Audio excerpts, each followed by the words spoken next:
sangre neceparong kahon ng pene kachaton Lasika ike ng dovernelon Lasikang hon tathir klong binong Ne sangre neceparong kahon ng pene kachaton Nang kejualam kene kroi Ejikang hon nang joine Nang pantek long lit sing me doe Vui tôi do tha tek toe Kang hona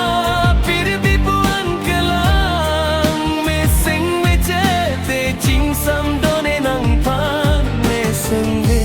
ne ceparong kahon nang pene kachaton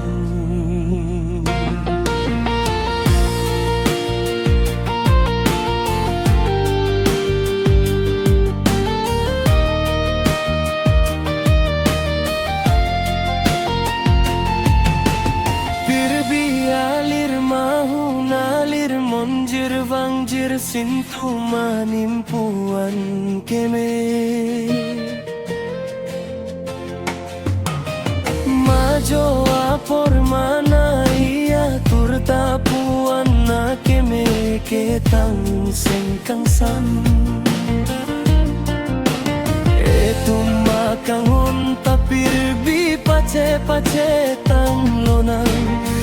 Kacing sam do ter klong ne kang hon rure titir te do tikla ne chethe Nang pansi ne akamang raje chot kali nang kajin so akang hon sine kari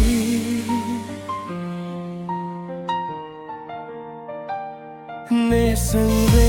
ne ceparong kang hon nang pene kachaton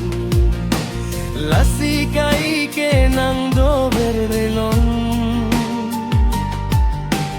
Lasikang hon tatir kong binong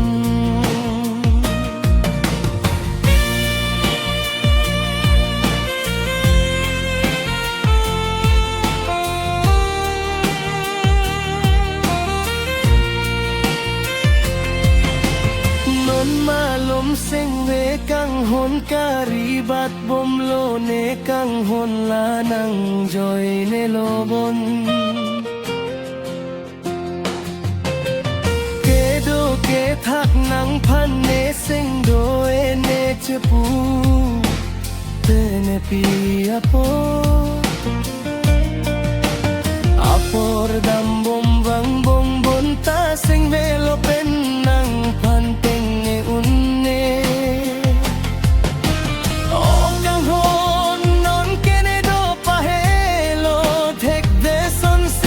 Kai nang pan sing do elo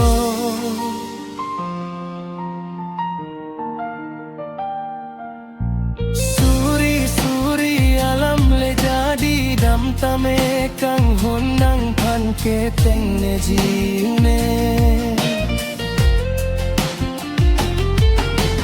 Nang raja do nang jui dong siro ne sing